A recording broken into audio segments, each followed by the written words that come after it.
I was always interested in becoming a reporter and journalism. When I was in 5th grade, I made my own newspaper.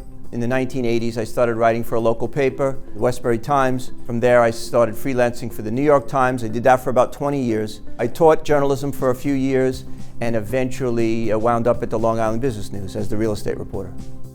He's always breaking stories and beating competition, but he works his sources and he does it well, and they trust him. Great guy, probably one of the most plugged in people in Nassau County.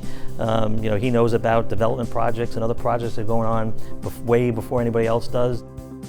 He writes really good things about all real estate and development matters, zoning matters. Gives a lot of great coverage to villages, which obviously as a village mayor is important to me. One of the hardest working, fair writers on Long Island is Dave. He always writes the truth. David Winzelberg is inquisitive, he is insightful, he is not afraid to ask the kind of questions that are important on a particular issue, even if they're really tough questions that folks may not really want to answer. But he is one of the best real estate reporters I have ever met.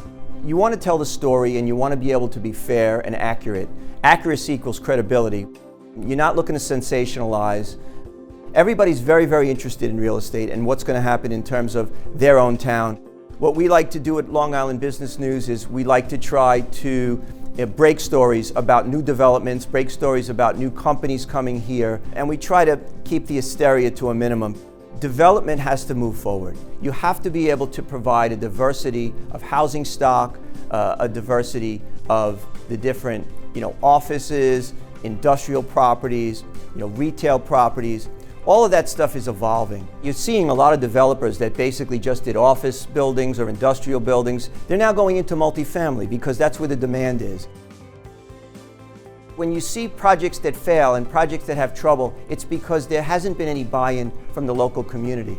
I think that happened with Amazon in Long Island City. People want to be able to use their downtowns for more than just hopping on the train and getting to work. So I have been very encouraged with the progress that's been made in a lot of the downtowns with transit-oriented development, with more rental housing. One of the things besides real estate and development that I write about is white-collar crime. I broke the story of the $400 million Gopi World Ponzi scheme. We got a lot of recognition for that.